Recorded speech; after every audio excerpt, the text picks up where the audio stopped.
Aren't they the best? They're the best. know. I feel like So we're like at a grateful. Celine Dion concert. Like they're front row, they're excited, and this is a testament to the work that you do. That you're. I mean, I honestly was thinking about this backstage. It's like, wow, her staff, like, they really love her.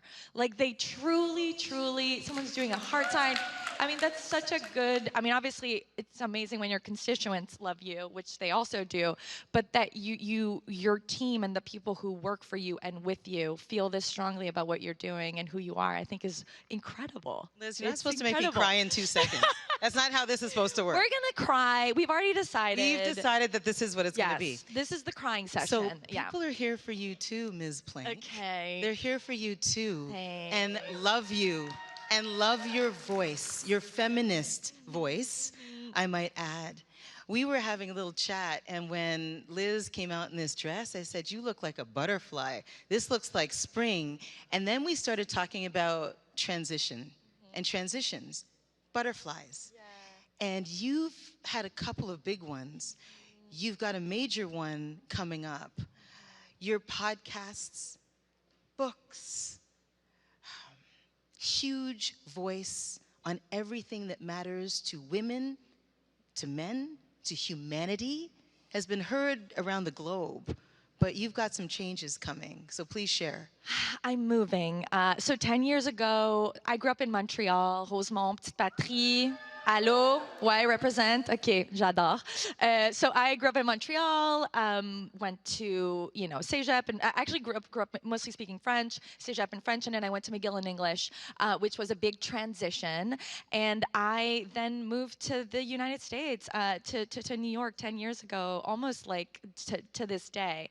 And now I'm moving to Los Angeles for a job, to do a show that's kind of like a phone a friend show where people can call in and do what we're doing right now, which is just like chat with someone who is deeply empathetic and caring and amazing.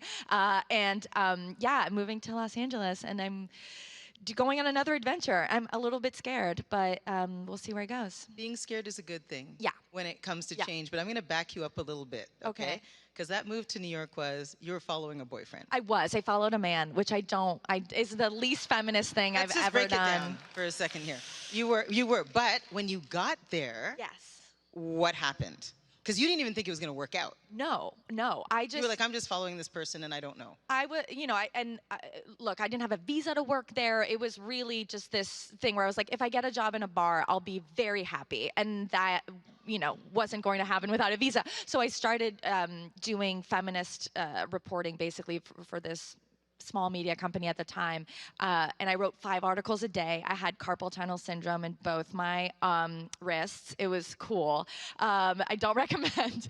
And then, ended up kind of being at the right time at the right place, and I had done a master's in gender and social policy and cared very much about these issues, and was pretty unapologetic about my positions. And that's putting it lightly. Yeah. I just didn't. I mean, you're an outsider in so many respects, and that's how you identify. And I think it's actually like so cool and something that more people should know how to do. Because being an outsider is really difficult. And I was certainly an outsider. I didn't go to J school. I didn't know really how to be a journalist. But I knew what I cared about, and I found that the internet was this really cool, fertile ground to actually make social change happen. And so that's what ended up being my, distinction, but also what ended up being my success. But you've been an outsider your whole life. I characterize myself that way. Yeah. Yeah. How do you, for people who might be either feel like they're an outsider and it's really challenging for them, or people who want to be more of an outsider, what would be your, were you just born that way, or is it something that you have to kind of practice and come back to? I think it's just kind of me. It comes from upbringing too. I think there are people out there who are thinking, "What do you mean you're an outsider?" Okay. But I characterize myself that way, and I think it to be true because as a former journalist, I kind of rolled differently, and I look different. Here I was, a black woman, from a lot of the people that I worked with, and I brought a different voice. I'm from the riding that I represent. I was born in St. Jamestown, My parents emigrated from Trinidad to Toronto. We didn't have a ton. My parents worked really hard. The people that I was mostly in newsrooms with in my previous job, had different paths. And dare I say, some of them easier. So I just had to work really hard and speak to what I cared about and make sure that there was representation in the newscasts that were being presented each night. And I made a lot of noise. I was squeaky a little bit. I haven't stopped, but I was squeaky a little bit. So when I say an outsider, that view, it wasn't about cliques. It wasn't about being with, the people that I guess you were supposed to be with. It was about doing the job and really being there for people and being a part of the people and listening and understanding. And that's why I love what I do now. So it's grassroots stuff, right? But speaking to your voice, so last night, listening to Secretary Clinton and Chrystia, there was a part of that conversation that was so real. And Secretary Clinton said, and went right to it, when Roe v. Wade was overturned, please make no mistake, that was a plan. That was a long time strategy. And was speaking to the fact that we can't be complacent when it comes to reproductive rights, when it comes to women's rights, human rights, ever.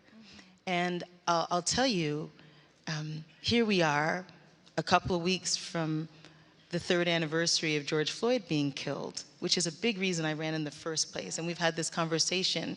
And I'm connecting these two things because in our country, there were conversations where a lot of people were saying, well, look what happens over there. Look what's happening to the south of us.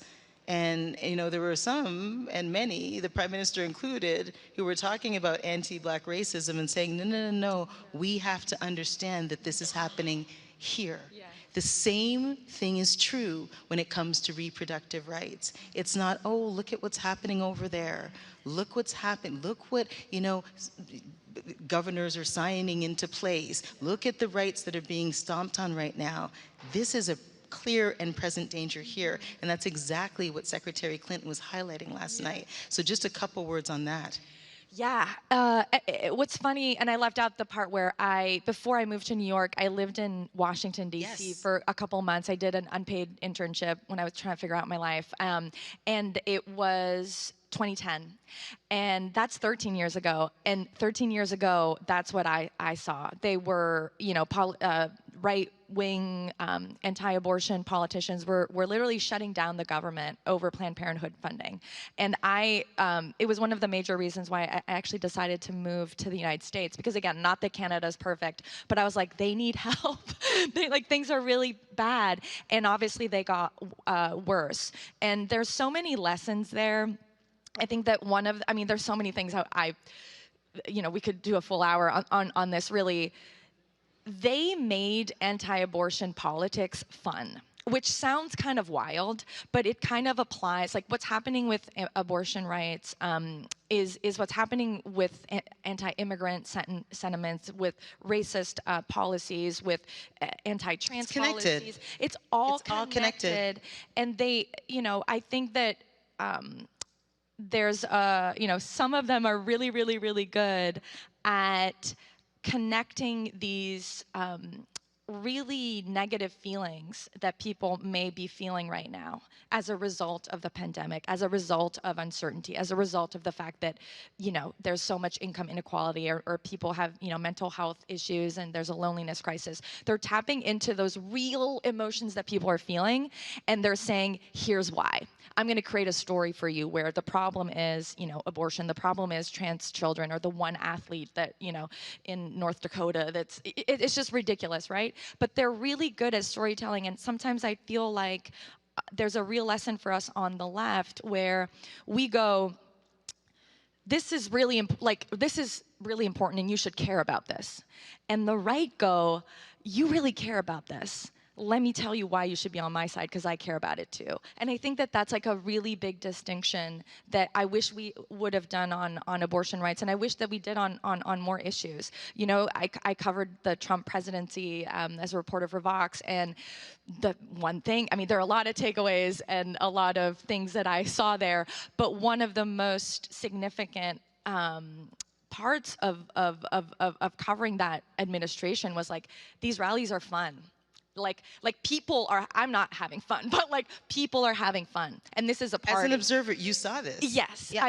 With Note my own taken. eyes. Yeah, 100%. Yeah. And so, but the upside, and I think it's really important to talk about solutions and to talk about what's going really well, because again, apathy or hopelessness just gives the other, that's all they want. Like that's actually like way more valuable to them Things than are anything. broken. Yes, things are broken. Yeah. What's the point? You know, things are worse than they were. And obviously when Roe got overturned, it was a really hard day. I like sobbed on the bathroom floor and cried for like 90 minutes, and then I got back up.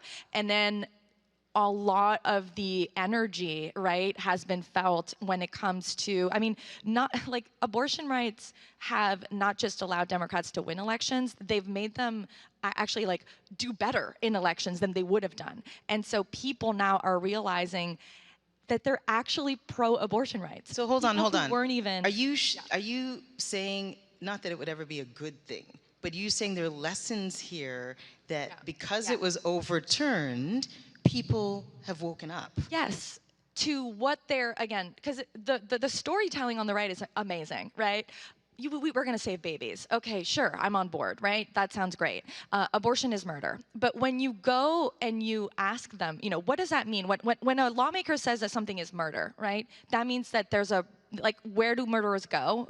They go to jail. They go to jail. So are we putting women in jail? Are we? And they would never go into that part of the story. It was kind of like a mystical, you know, I feel like we often get attacked on the left. They're like, oh, you guys are just like hippy dippies and you're not actually talking about real numbers or real sort of concrete things here. But on abortion rights, that was their amazing weapon in this, is that they never went into detail about what these policies really meant. And so once Roe was overturned and it's 13-year-old girls, you know, being forced to carry up the pregnancy of a rapist, right? These like horrifying stories. People realize, oh, I'm actually pro-abortion. I actually care about abortion rights, and abortion rights became more important than inflation right before the midterms, which again, just it is pretty astounding. And so I think that it's really important to point to the fact, like it's important to point to what's going really well and how we're able to also rebel, even when there's laws, even when there's things that are in place that feel impossible. There's so many different ways that I feel like the movement has never been this energetic, and that there's never been this, even the fact that I use the word abortion, right? I feel like a year ago, you were supposed to say, you know, pro-choice, or you're supposed to say, you know, sort of euphemisms. And we've all learned so much more about the importance and the centrality, you know, of abortion rights because Roe was overturned. And it's a shame that it had to get to there. But we hit rock bottom, and we're only going to go up, you know, from here. Yeah. So, when it comes to choice, and that word choice, because I really believe that we've got to look at, well, here in Canada, the country as a whole, and not everybody is on board. Like, let's face it, right? And so I look at that and think, okay, how do we address that? And when you define the word choice, it means you get a choice and I get a choice. The idea is it's just about respecting that we each have a choice. It isn't about stamping someone else out, right? Like that's what it's about. So how do we lead that way? Because there are those of us that are already on side, right? How do we lead in a way that might get the attention of others who aren't? I mean, I really want to know what I want to know what you're doing, because I think that you're extremely effective and impactful in this space. And we were, talking backstage.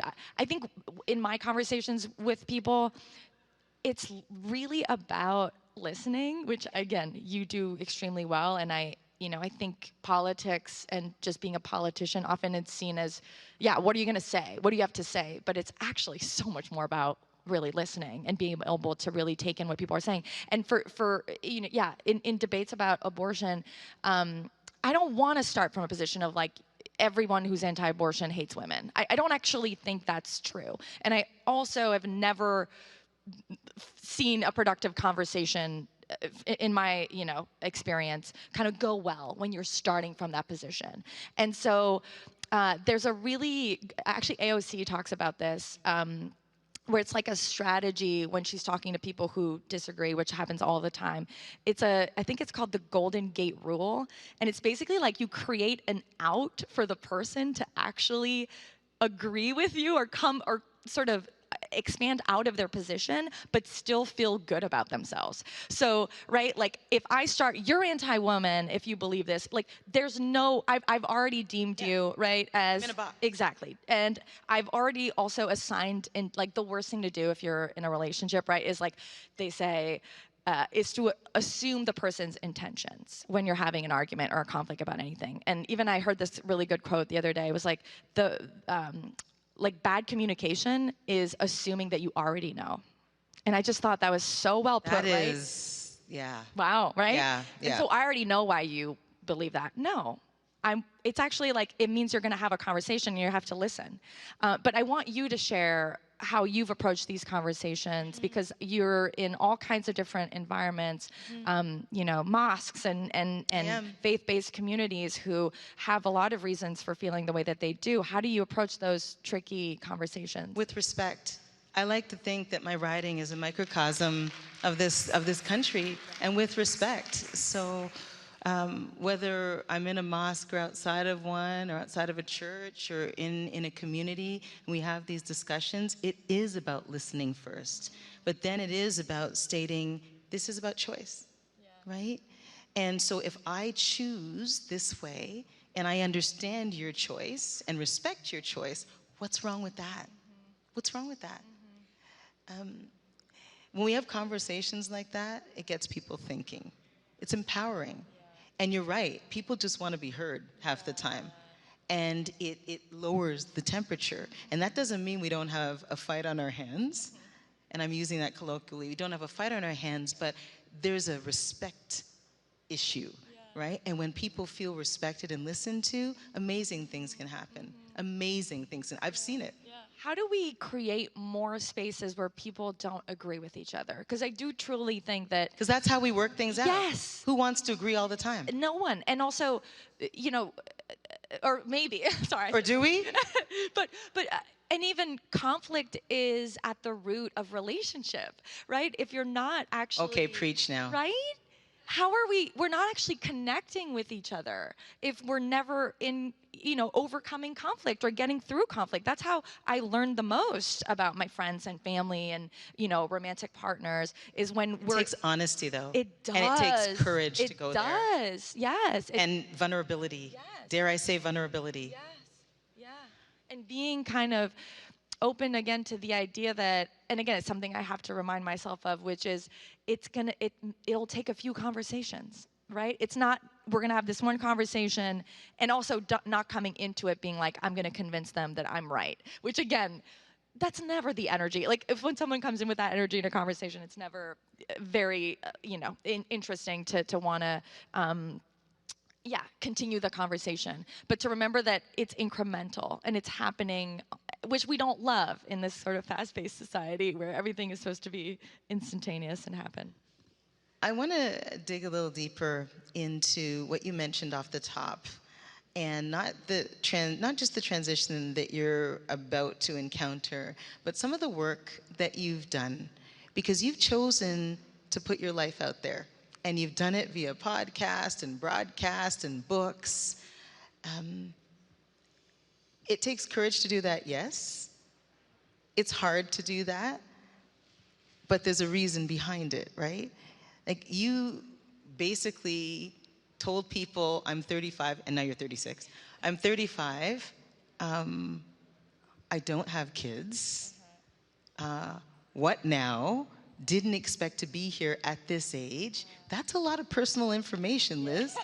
That's a lot to put out there. But I look at you and listen to you and think there are a lot of people that can identify with you. And because you're willing to be vulnerable, they just might understand their situations a little bit better. You're empowering so many people. How do you do it, and why do you do it?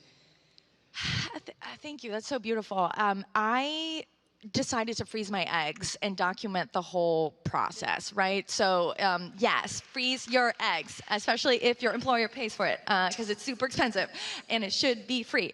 But yes, so I decided to do that at the age of 35 because I was nuts. Like I was acting a little nutty because I was like, where's my husband? Where's the father? And that's not the energy you want to bring on a first date. I'm just letting you know, it doesn't bode well for any. It's not fun for anybody on the date, including yourself.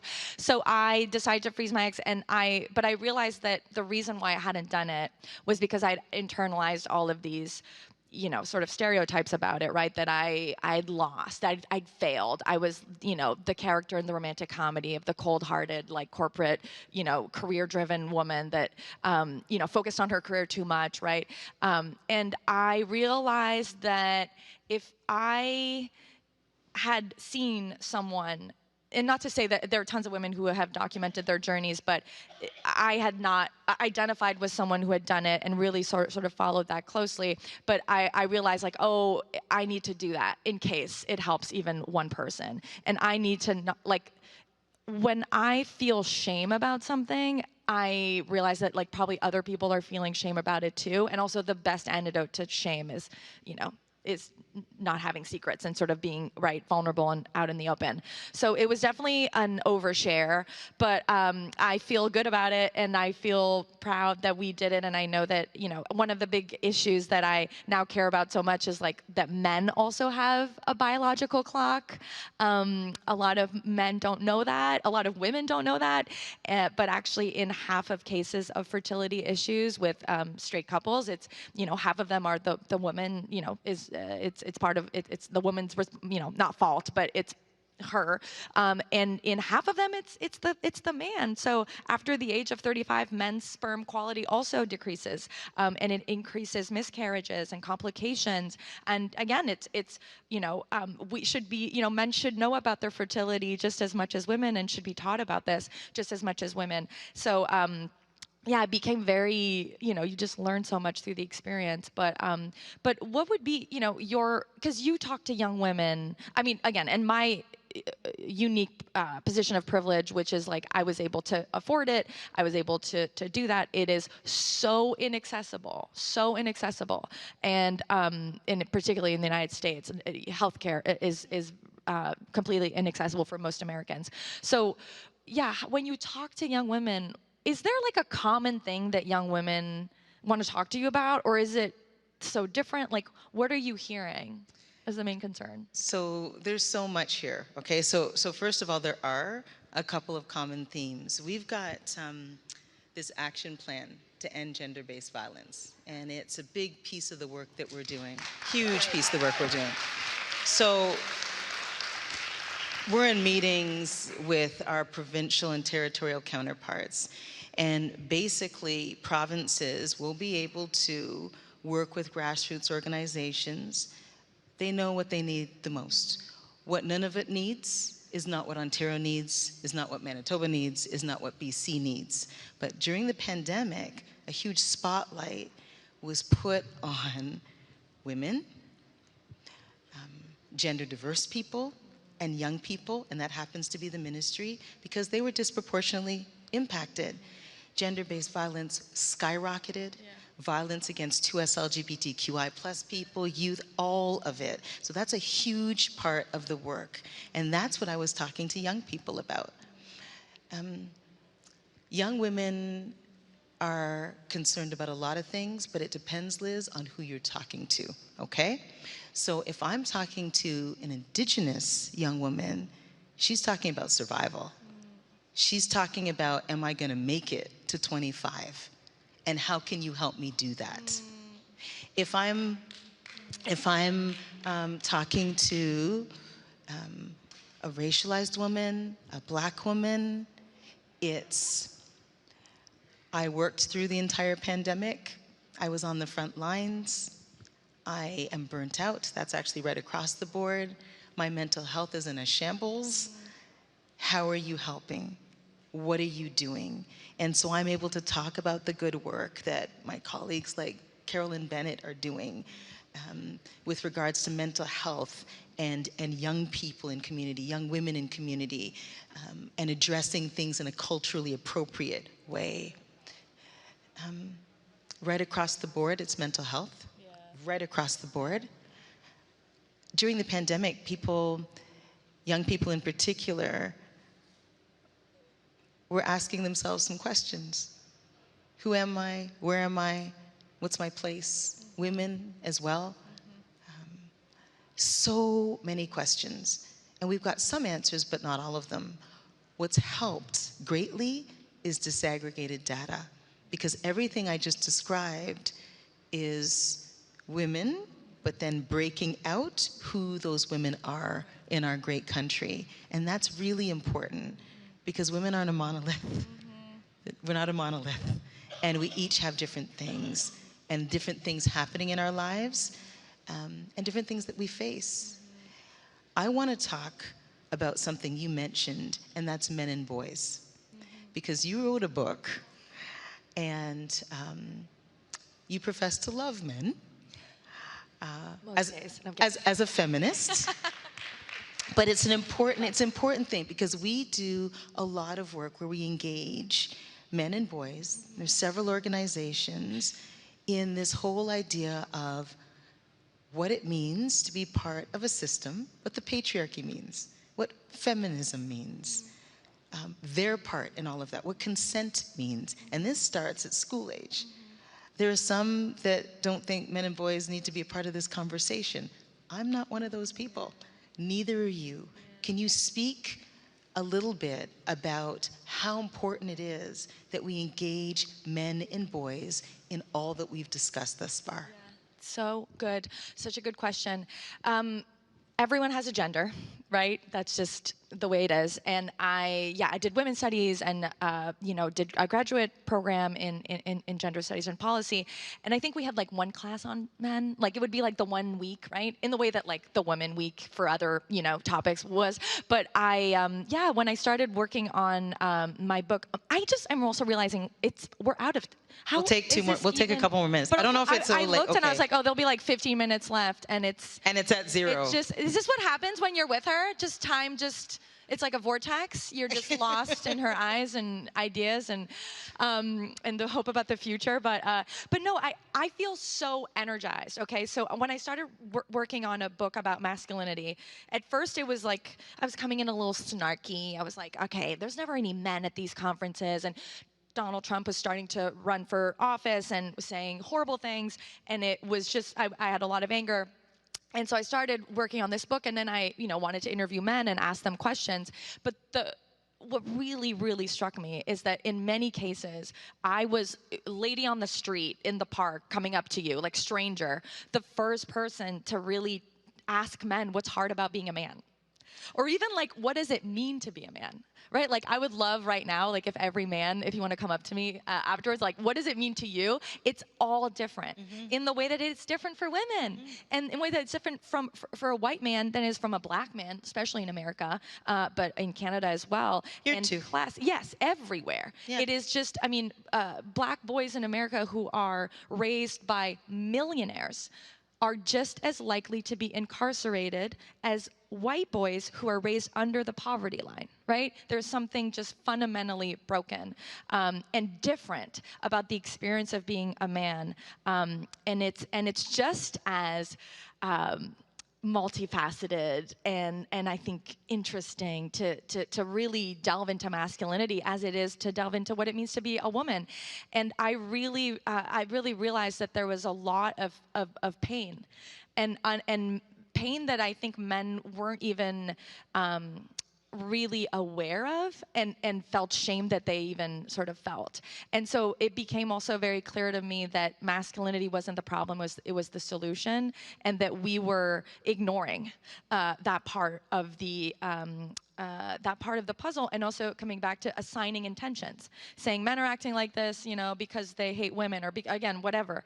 And I realize again, there's so much going on here that we're not talking about. So I think it's one of the coolest conversations that I've been, grateful to be a part of. Obviously, Bell Hooks wrote The Will to Change 20 years ago, was talking about it before, so many other people were, and I highly recommend her book. It's such a delicious, beautiful read.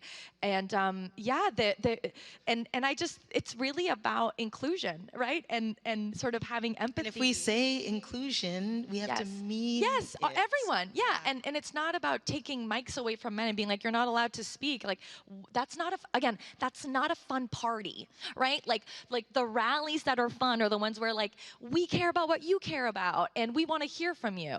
And saying you're not allowed and only these people can talk and you've talked enough, like, I don't think that's that's not the party I want to be a part of, And so it's about throwing more fun parties, including everybody, and I think we'll have better results in terms of the conversations that we're able to have from it. I really encourage you, just ask like your brother or your boyfriend or your nephew, or when did you know that you were a man? Like, that's such a fun question, because, it'll just open up a lot of different things that often, I learned things from my dad that he never shared with me, and my dad is very nurturing and caring, and we have a great relationship, but there's a lot that men aren't sharing, and not enough spaces where they're able to do it in a positive way, and that's why we're seeing the rise of Andrew Tate's and all the other, clown shows, but that's, they're like, it's the wrong medicine for a real illness, right? Like the problem is there. They've just found a great fun story, right? And a way to be like, come over here. We know you're hurting. We hear you. Yes. And we have to say that too, we really do. So we ran out of Can time. I just say, yes. I love you so much. I That's love all. you. I love all. her. Yeah. That's all. Thank you so much. Merci beaucoup, tout le monde. Merci. Thank you indeed, everybody. Oh my God, I love your.